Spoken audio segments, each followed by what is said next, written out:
Hey guys, Justin here with Jay's Modern Bushcraft and Survival. I have my part 2 of the axe restoration here, and I'm really excited about it. I had a nice little epiphany when it came to how to wrap this handle. I think you guys are going to like it.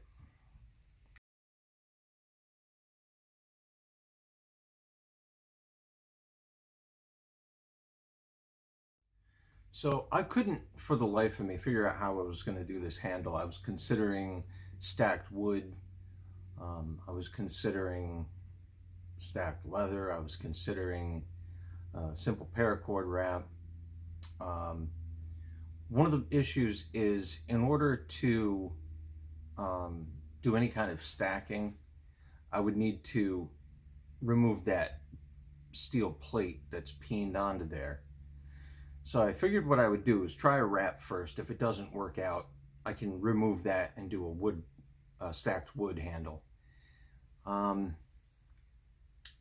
I'm glad I chose to do the paracord wrap first. So my final plan was to first start by wrapping the handle in leather and then wrapping paracord, some kind of paracord wrap over top of that. Problem is I've never done a paracord wrap before, so I had no idea how to do it. So I looked through some of the different ways you can wrap a handle with paracord, like traditional Japanese wraps, and because of the I-beam construction of the Estwing handle, it's got that, gap that almost needs to be filled with something. And a lot of the wraps only had like a braid that stuck out on one side. So I decided to use the Cobra wrap, which has a braid on both sides of the wrap. And I figured they can fill that I-beam gap that's created. And I'll show you how I utilize, this is the leather that's going to go under the paracord wrap. It's a stretchy leather, very easy to work with, and I think it'll come out really well. And this is the stuff where I ended up having an epiphany. I didn't have much of it. This is all the scrap I had left, actually, after making the wrap for my handle. And let me show you how I did that. So this is what I came up with for the leather that's going to go underneath the paracord. The nice thing about this, it worked out way better than I had imagined. You can see the palm swell, or the swell towards the base here. That's going to make it really comfortable in the hand. You also get more cushioning and more shock absorption.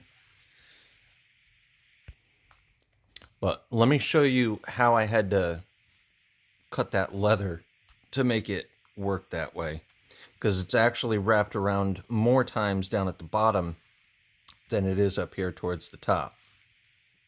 Do you see how that piece of leather is getting wider as we go? So as I unwrap this,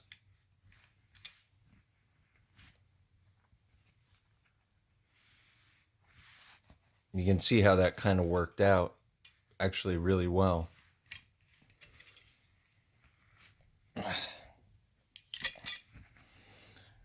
Okay, so this is not cut very perfectly, obviously. So you would start like that, and ideally you would want this part here straight and just have, nice straight edges, slowly V'ing out. But, I was working with scraps, so that's what I had to work with. And let me get the camera set up on a tripod and I'll show you how I actually wrapped it. Okay, I hope I can keep this in frame for you.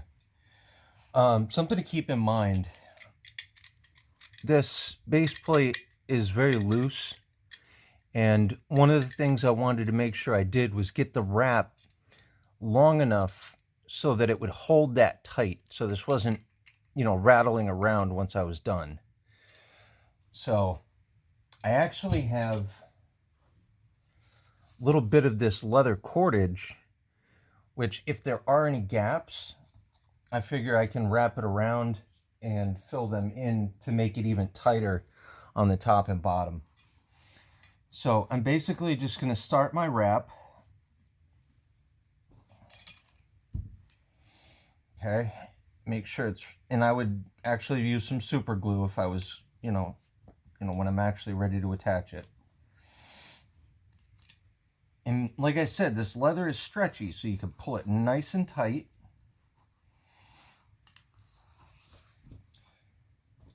Keep that bottom edge, every wrap, you keep it tight against that butt plate. I'm sure that's not what the actual name is for it, but that's what I'm calling it. And because this handle is curved, you couldn't really do this if the leather wasn't stretchy. It wouldn't stay tight.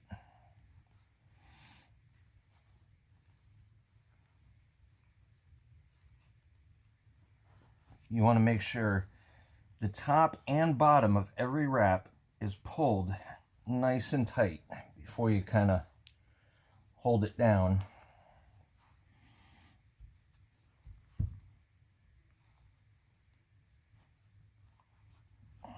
And see how I got away from the bottom there? That's no good. I'll kind of bring it back.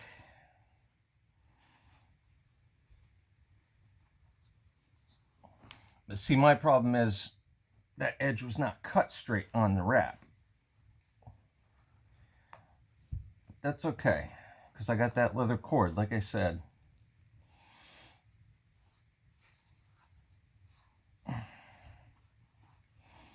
Again, it's starting to try to get away from that bottom. I did this a little better when I was doing it the first time, but it's not glued yet, so, and I'll have to redo it again. So this is giving me some practice as well.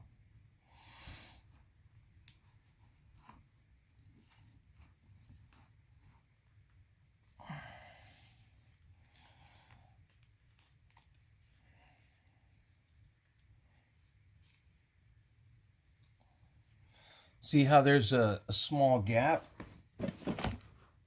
right there at the top? That's the kind of thing I'm going to fill in with leather cord.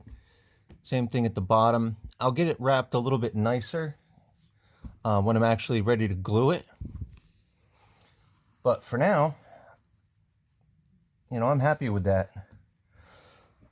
Once I wrap that in paracord, oh, I can't see it. Once I wrap that in paracord, that'll come out real nice. So let's move on to that, and I'll show you how that's going to end up. Okay, so I've got the leather wrap on.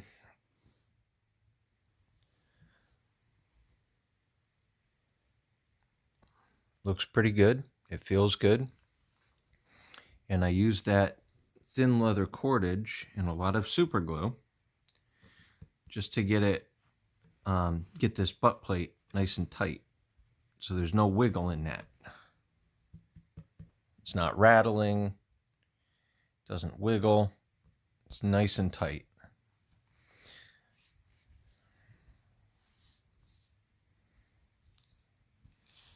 And just like if I were to do a stacked wrap, it's got that nice profile where it, swells out at the bottom. This is going to be great once I get the paracord on it.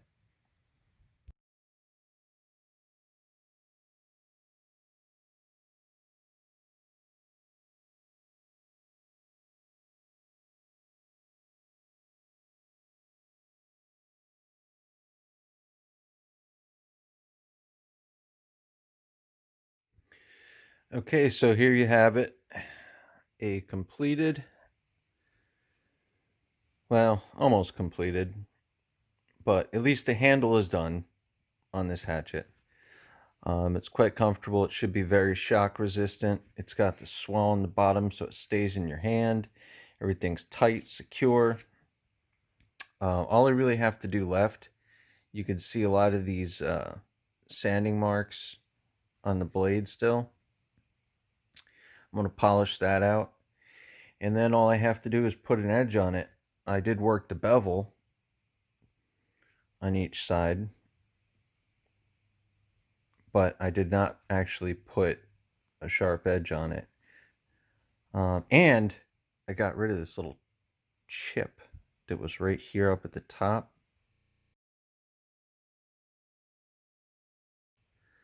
Kind of got rid of that too. So we now have a nice functional hatchet once again. Hey, one thing I wanted to add before I go is that the reason I chose this wrap is because it had braiding on two sides. And because of this I-beam construction on the handle, I figured they would kind of compress into that, the gap that's there. So it was a lot better than a type of wrap that only has a braid on one side, for example. So that's why I chose this particular wrap, the Cobra. However, it was kind of funny. I got done wrapping this blade and I was trying to figure out how to seal off the ends, and they said, you know, like basically just melt them and that's fine. But then a video came up showing a smooth wrap, and I wish I would have seen that before I did this, because I had another idea, and if you're ever considering doing this, this might work for you. I was going to lay a piece of rope in that I-beam channel, wrap it with the leather, and then do a paracord wrap. But then if I were to do a wrap like this, then those braids would be like sticking out even more. But if I knew that there was a flat wrap that I could do, I would have done that and stuck the rope in there. But of course the leather was already glued, the wrap was already on. So knowing what I know now, I probably would have done a different style wrap. However, it came out good. So I hope you enjoyed that. Thank you guys for watching. I really appreciate your support. It means a lot to me. If you like, subscribe, it helps me out more than you can imagine. So thanks, guys. Have fun. I'm learning this as I'm filming it, so we'll keep learning together.